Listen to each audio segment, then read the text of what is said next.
ఆడవాళ్ళు తలనీలాలు ఇచ్చుకోవచ్చా?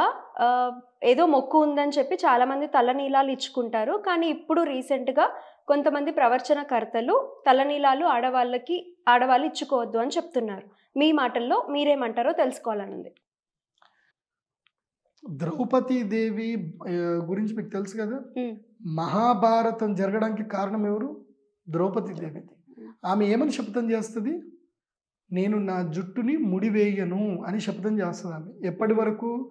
దుర్యోధనుడి యొక్క తొడలు విరచి, ఆ తొడల్లో ఉన్న రక్తాన్ని తీసుకొచ్చి నా నా జుట్టు పూసేంత వరకు నేను ముడి వేయను అని చెప్పిందామె. హ్మ్. అంటే ఆడవాళ్లకు వెంట్రుకలు ఎంత ముఖ్యమో అని మీరెప్పుడూ అర్థం చేసుకోవాలి. కేశ అలంకారం అనేటువంటిది స్త్రీలకి ఒక సౌభాగ్యం అది. సో, స్త్రీలు గుండు కొట్టుకోకూడదు. గుర్తుపెట్టుకోండి. స్త్రీలు ఎప్పుడు కూడా గుండు కొట్టదు. మొగుడు చచ్చిపోయిన తర్వాత గుండు కొట్టాలి. లేదా అంత పనైనప్పుడు గుండు కొట్టుకోవాలి. లేదా కామము నుంచి విరక్తి చెందాలి. నేను పూర్తిగా సన్యాస దీక్ష స్వీకరిస్తున్నాను. మెన్స్ట్రువల్ సైకిల్ ఆగిపోయింది. మెనోపాజ్ అయిన తర్వాత అప్పుడు కావాలంటే గుండు కొట్టుకోవాలి. ఓకే. అప్పటి వరకు స్త్రీలు ఎప్పుడు కూడా గుండు కొట్టకూడదు. స్త్రీలు గుండు కొట్టుకుంటే అది దరిద్రం. అది ఇంకా అది మంచిది కాదు. ఓకే. సో, అలాంటి గుండు కొట్టుకునే స్త్రీలను కూడా తన భర్త చూడకూడదు.